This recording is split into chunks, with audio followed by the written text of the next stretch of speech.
This episode is brought to you by Unipilot. Unipilot is an automated concentrated liquidity manager that facilitates the liquidity providers by keeping their liquidity on Uniswap v3 always in range.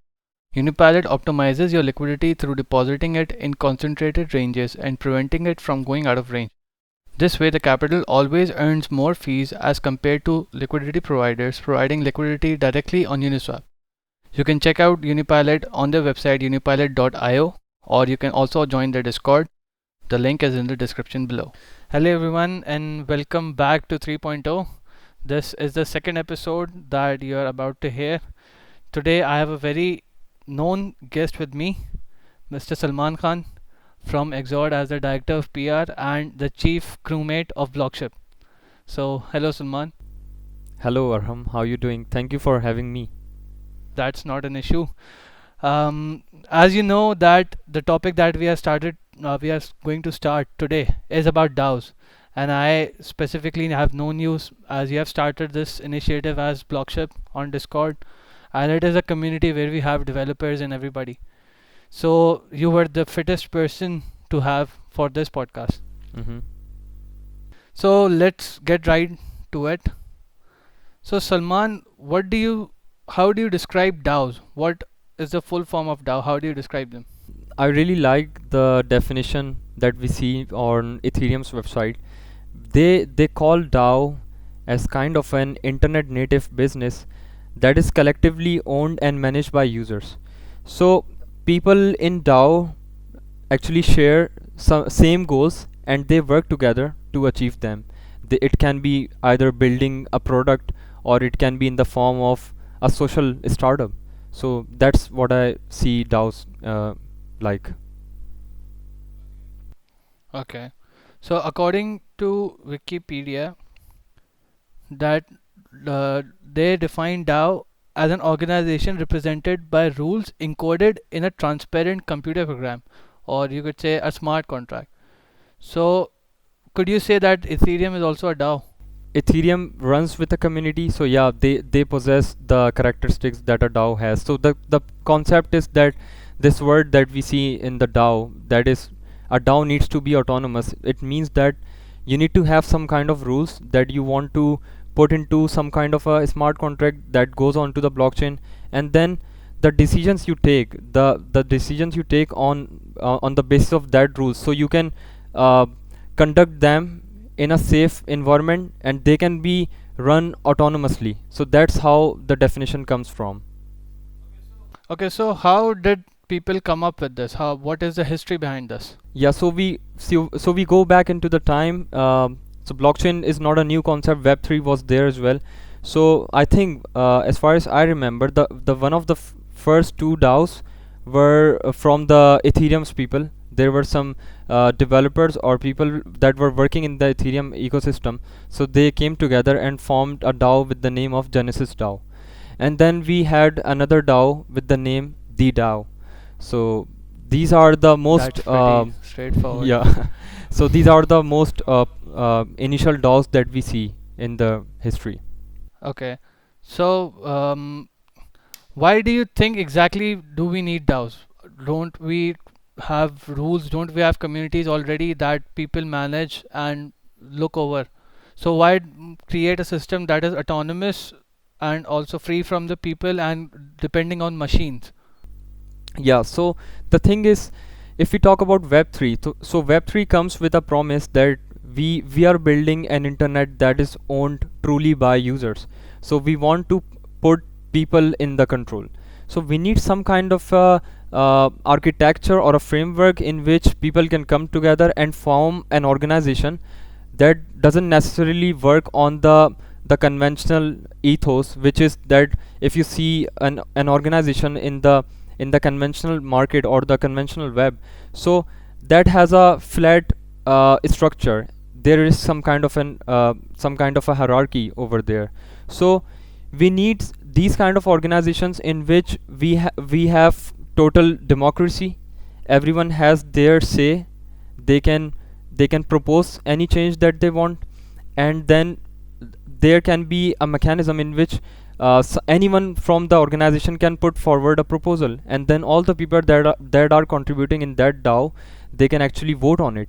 So that's another thing, that there can be a voting mechanism. But yeah, we need such thing in place.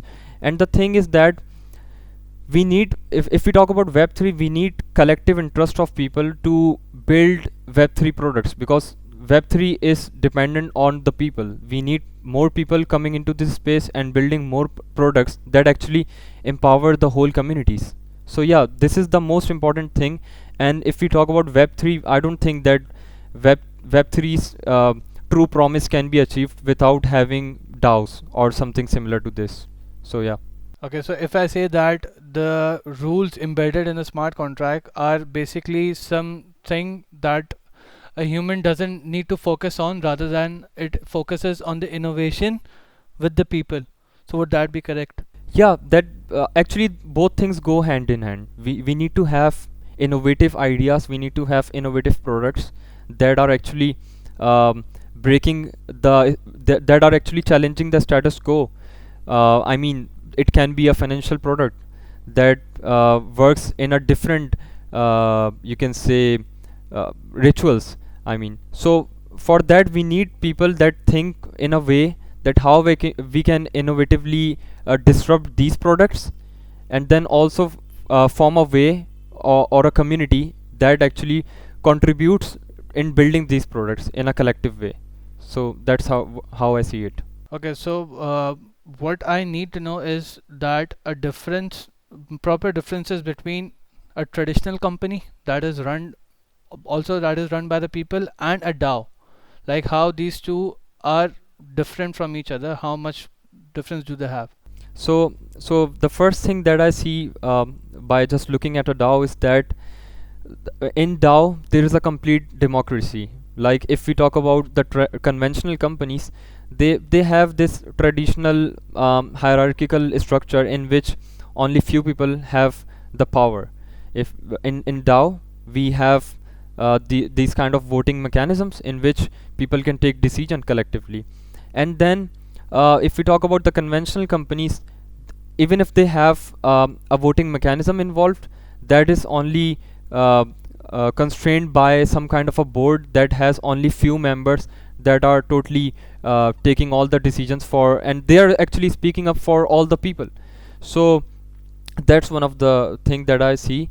And the other important factor that I see in conventional in DAOs, as compared to traditional companies, is that DAOs work on the value of transparency. I mean, if you are doing anything, if you are taking any decision, and if any proposal is getting accepted, and if a huge change is being done, conducted in an organization, so everything is on chain, everything is in total transparent way, and nobody can overlook anything. So this is how that's not how conventional companies work. So decisions are taken in a private way, and then once they are taken, so that after that only people get to know, and then they face consequences as well. So these things actually change the whole perspective of how DAOs work.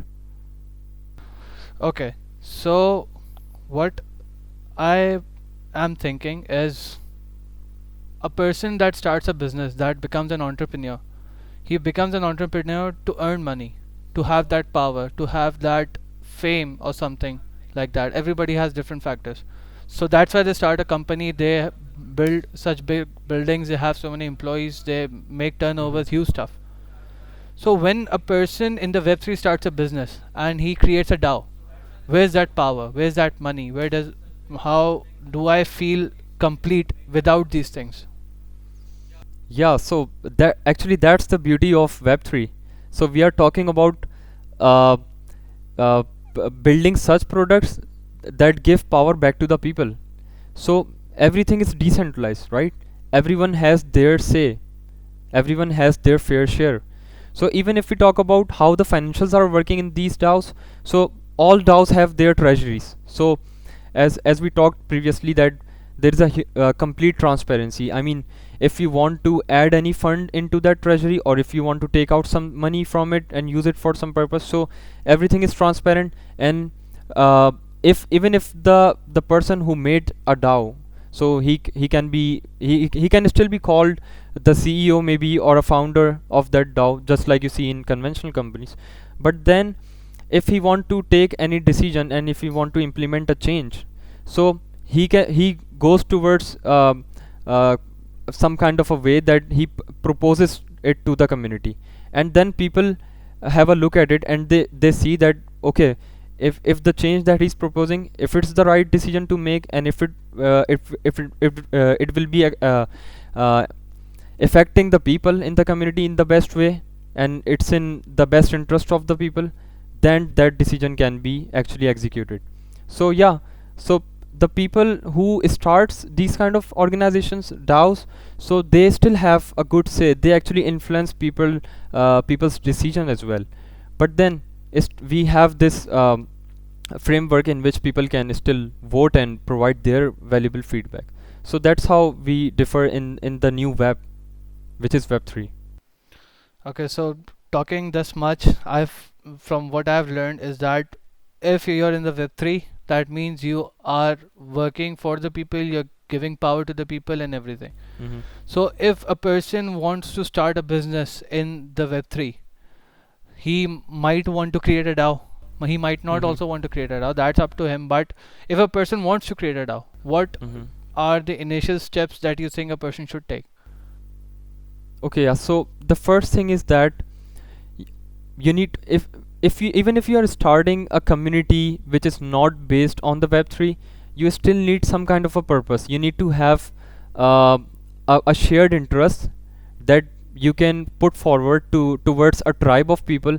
And then if you find people that have interest in that initiative that you are going to take, then you will have that kind of attention of people.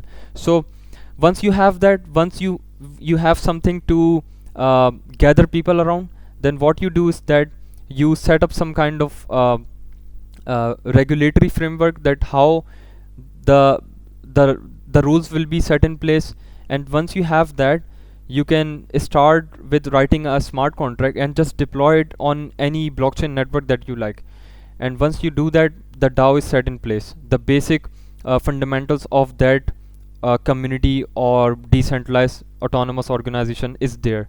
Now you have to build a community on top of that, so that people can come in, they already have that framework, and all they have to do is uh, take some steps in achieving the same goal that they actually gathered around. So that's how you can start a community. And it can just start even if you don't have any development knowledge so far. So if you can just start right away with a Telegram group or a Discord.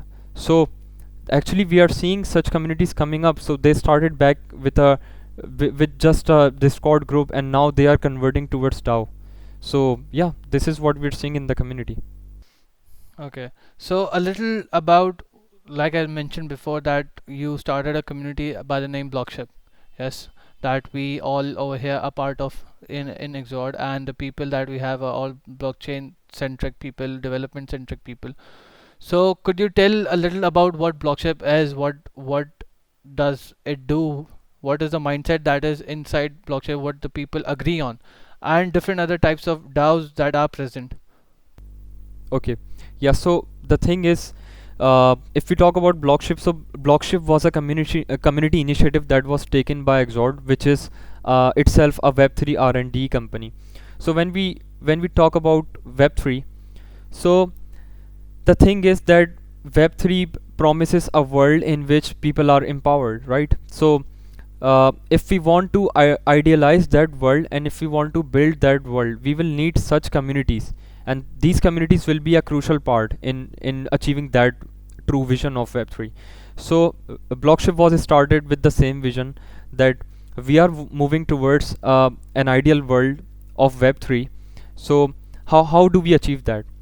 So for that, we need this community, we need people that believe in the promise of web3, and the people who can actually contribute in actually building this kind of a world, where we have uh, total democracy, we have people say, and actually there isn't any single party that benefits from all the stuff that's going on. So Blockship was built with the same purpose. We will have people that will be building products that will actually be contributing and will be used by the people that goes into the Web3. So yeah, that's the purpose of Blockship. And if we talk about how DAOs can be implemented in Blockship, so yeah, so we have seen this very popular DAO with the name of developer DAO. So they have built this community, and they work in the same way that we actually idealize Blockship as well.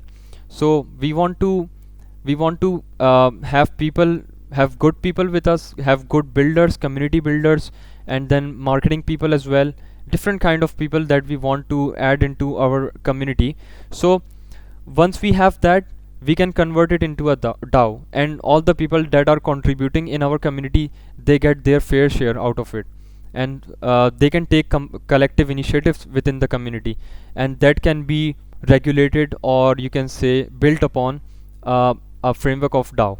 So yeah, Blockship is a really good use case where we can implement a DAO, and we are already thinking about how the dynamics will look like, or if it will either have a token, or how the tokenomics will work, if it will either have a NFT. So yeah, these are things that can be done, and we have plans in Blockship as well to make it, to actually transform it, this community, into a DAO. So yeah, we have these plans. Okay. So as you mentioned developer DAO, and you mentioned that you want to create Blockship as a DAO as well, you have future plans like that. So what are the other communities other than developer centric communities that exist? Because I've seen, like in the previous podcast we discussed about NFTs where we had the Board Ape Yacht Club, and that was also a community. But I don't think it's a DAO or not. I'm not sure about that. I think you can correct me on that. So what different types of DAOs do exist? Yeah, so now we have come a long way if we talk about the history that where DAOs started. So it started back in 2016, and now years have passed, and we have seen a lot of happening in the Web3 world. So if we talk about different types of DAOs that I know of, so there can be an operating system DAOs as well, like how colony is working. Like you can have um, a kind of a product that allows you to build DAOs on it, over it. So yeah, colony is one product that I have in mind. You can go there, all the framework is there, all the tools are needed that you want to build DAO on, and then you can get started from there. Other than this, then we have protocol DAOs as well. So Uniswap is a huge product in the DeFi world, and it is run by a DAO as well. So all the treasuries are maintained through DAO, all the big decisions of how Uniswap changes over the time, so they are all being conducted through the DAO proposals. Even if we want to like have uh, Uniswap as a sponsor in our DAO, so what we can do is that we can go there and put up a proposal, and all the people that are contributing in that Uniswap's DAO, so they can like have a view that what we are doing, and if we want to allocate some funds out of our treasury. So yeah, these apart from this, we have a huge project named MakerDAO, so that the whole protocol works by the backing of a DAO as well. Then another one is Yearn Finance. So we have huge number of protocols in the DeFi space that are being backed by DAOs, and people, you and me, actually are having a say in those products. So we haven't seen this culture in the Web 2 space. So this is the beauty of Web 3. And if we talk about other types of DAOs, these are protocols. So you can set up investment DAOs as well. Like different VCs or different investors can come together, and they can form a DAO in a way that if they can put their funds in a pool, and what they can do is that they can ideate and brainstorm on which projects that they want to invest on, and they can do voting on that, and through that DAO they can actually invest their funds as well. So we have BitDAO. So BitDAO works in that way that they provide capital pooling to people, and then people can join that DAO to invest in different projects. Other than that, we have grants DAO. So grants DAO can work in a way that different VCs can form. So yeah, we can say it in a way that we have a framework of decentralized venture capitals, right? So we form a DAO over that, and if we want to provide grants to a social welfare, so yeah, we can do that through these kind of DAOs. And then other stuff that we can do, like NFTs are in the hype right now, we can make collector DAOs as well. So that works in a way that you and me start up a DAO, and then we say to the people, so yeah, come to our DAO, come to our community, and we will be collecting different rare collectibles from the market. And if new projects are coming up, new artists are launching their NFTs, we go right in the time and just purchase those NFTs and save it in our collection. So we can form a collector DAO as well. uh, then I really like this other social experimental DAO with the name of Friends with Benefit. So what they are doing is that they are actually providing a platform in which all the people that are in the creative space, they can come together and they can take any initiative that they like. So if we talk about the fundamentals, how that community is working, it's just like any other Discord server. So what I see it in a way is that it is a Discord server which is actually gated by tokens. Like you have their NFTs or ERC20 tokens, you can just join their Discord community and then become a part of the initiative that they're taking. And they have this process of in a way that if you want to join their DAO, all you do is that you put up a proposal on their DAO. Actually, you that's the entry point as well. So you put up a proposal that why actually you want to join their DAO, and if the community vets it and they finds it fit, they can let you in. So we are seeing these social experiments as well. So and huge potential is there, and a lot of VCs are actually investing in these social experiments as well. And if we talk about the current environment that we are the time at we are which we are recording this podcast, so there is this huge war stuff going on in the Ukraine. So I have seen this a great actually use case of how DAOs are working. So there's this some groups that came together and they actually formed a DAO with the name of Ukraine DAO. So what they did is that they are raising funds to actually facilitate people and change their lives in Ukraine, which are in trouble right now. So recently, OnlyFans actually donated $1.3 million to that DAO. So these donation DAOs are working there as well. So these are some of the use cases that I mentioned, but we are not limited to this. Web3 is an ever evolving world, and we are seeing a lot of use cases coming here, and people are actually making use of DAOs in very unique ways. So we are about to see a huge revolution of how these DAOs are working. Okay, so till now, what we have seen is how DAOs are giving power to the people, how businesses are running on DAOs, how it is a good thing for the Web3 world. But I think that we should also see the perspective of DAOs going wrong. We should also see that what kind of disadvantages does a DAO have. Everything has an advantage, a pro and a con. So what, in your perspective, what cons do you see in these DAOs?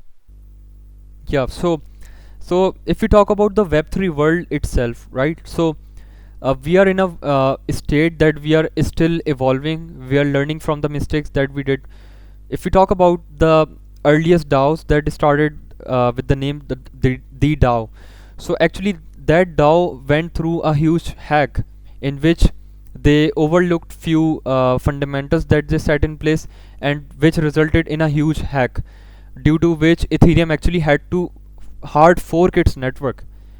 So that was a huge turning point in Ethereum's history. And the reason was that there was this DAO, and they didn't make sure that the funds were safe, and some guy exploited it, and this changed actually the whole way Ethereum works. So now we have Ethereum Classic as well. So that was the fork that happened. So other than that, we have come a long way with DAOs. We still are actually exploring how tokenomics can work in DAOs, how the membership can be um, conducted or organized in the best possible way. And then this article, if you have read earlier, that was written by Vitalik with the name of voting. So DAOs are still experimenting with different voting mechanisms. There are a lot of different voting mechanisms that are out in the market on which DAOs are working. All of them are good enough to start some initiative, but all of them have certain cons as well. So this is one thing that I see in the DAOs space. And other than that, the security. If we talk about the whole Web3 or the blockchain space, this space is actually facing security concerns as well. I mean, people's real money is involved. DAOs are maintaining their whole treasuries. People are putting funds into them, and there is a huge um, opportunity for hackers to exploit these smart contracts that we are writing and find any loopholes. So these are some of the problems that we are actually facing in the current time.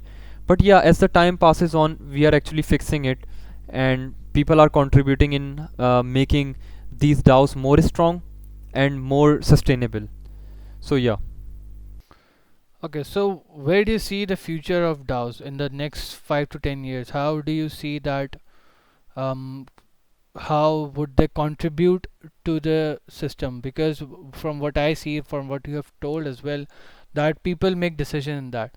So I can see that it could be a long procedure, that all the people come together, they get back online, they see what's happening, then they make a decision that yes, we should do it. Some people say that no, we shouldn't do it.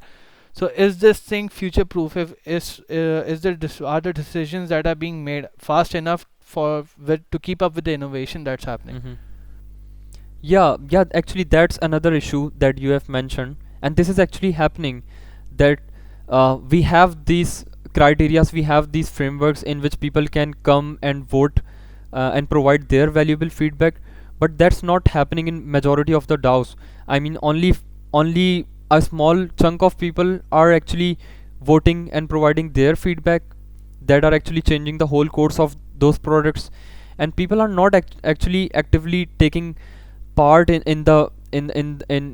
making those products strong. So this is one thing that we are facing. And other than that, so if we want to do some rapid innovation, and if we want to do some rapid changes, then yeah, these voting mechanisms, they take some time, and then a lot of discussions are being conducted. After that only we take few decisions out of that, and a lot of proposals just go in vain. There isn't any decision made so far. So yeah, these are the problems that we are facing. But over the time, people will be more literate with how they should interact with these DAOs, and how much valuable their inputs can be, which will actually shape how the future of Web3 will look like. They need to understand that. So yeah, over the time we will learn, people will have more awareness, and people like you and me, we can actually become the early adopter of these technologies. We can actually contribute in these DAOs, and the products that we like, and the products that we see that can go into the future of Web3, that can sustain over the time. So yeah, we need to provide more input in that, and companies like Exord or any other R&D company that is on the forefront of this Web3 space, so these companies need to come forward and provide their say, like how they idealize the real Web3 world, and how actually they can solve the challenges that DAOs are facing currently. So yeah, that can be done. Okay. So there's this one thing that we discussed, that if you're part of the DAO, you have to have the tokens that they have made, right? Like with the one you told, that Friends with Benefit DAO, there must be some tokens or NFTs that you hold to get in the part of to become a part of that community. So there are also other social tokens that we don't know about, or we know about the token but we don't know about the community. Like the ship coin is a coin, a Doge coin is a coin. So do making these coins mean that you're a part of that community, that DAO, or do you think that it's a different thing? Okay, yeah. So if we talk about social tokens, so social tokens can be launched by any brand, any artist that actually want their supporters to support them. So it can be only limited to that kind of a relation. But when we talk about DAOs, so we are building such organizations, such products in which people actually have a say, in a way that whatever they have, whatever opinions that they have, so they can actually translate into uh, the decisions that actually transforms that products. So that's how these social tokens are different with the DAOs that we see. So if we talk about a new project that came up, and I had a look over it with the name of Lobby 3. So they are working in a way that, so they have this manifesto in which uh, they have built a Web3 community in which they are actually giving a stronger voice to the people that are living in Washington DC, so that they can build a more prosperous economic future together.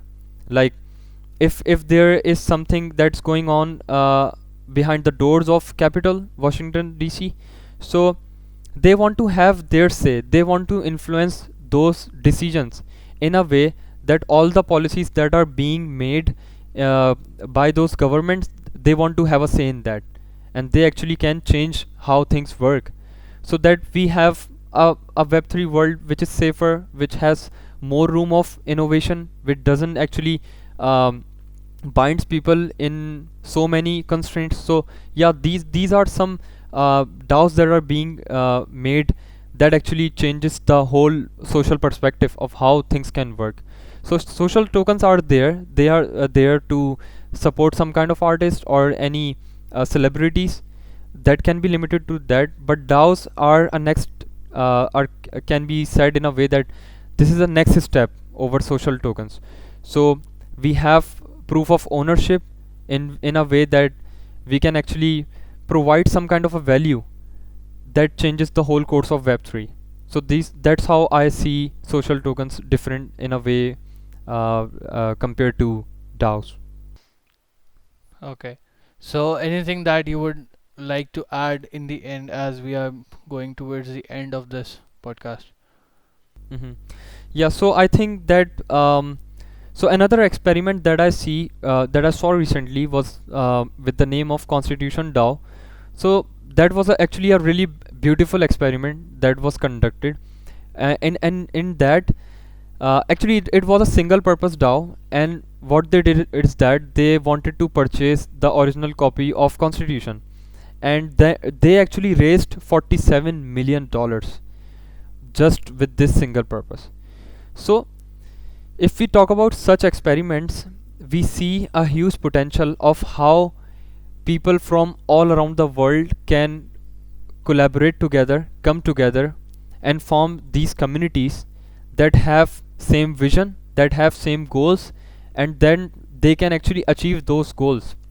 And that totally uh, actually removes all the constraints that we have made, be financial or in a way that we want people to have influence, or we need thought leaders in executing these kind of experiments. So yeah, DAOs are a great thing in the Web3 world, and people need to actually come forward and provide their ideas that how people can collectively uh, join over some mutual interests and actually make our world a better place in ultimately. So that's how I see DAOs, and I would like to tell all the listeners to look into these DAOs and start with just contributing in the current DAOs that we see in the Web3 space, and also start their own versions of communities in which we can collaborate together, in which we can build good products and actually achieve the real vision of Web3 world. So yeah, that's what I see DAOs in a bigger picture. Okay. So Thank you so much, Salman, for being here and explaining DAOs with such compassion. So, this is the end of our podcast of the second episode, and I would like you all to stay tuned with us for the next episode that is going to be held. And with that, thank you so much, Salman, for being here, No problem. and let's hope that we see you again in another episode with a new topic. Until then, I would like to thank all the listeners for listening to our podcast and stay tuned for the next episode.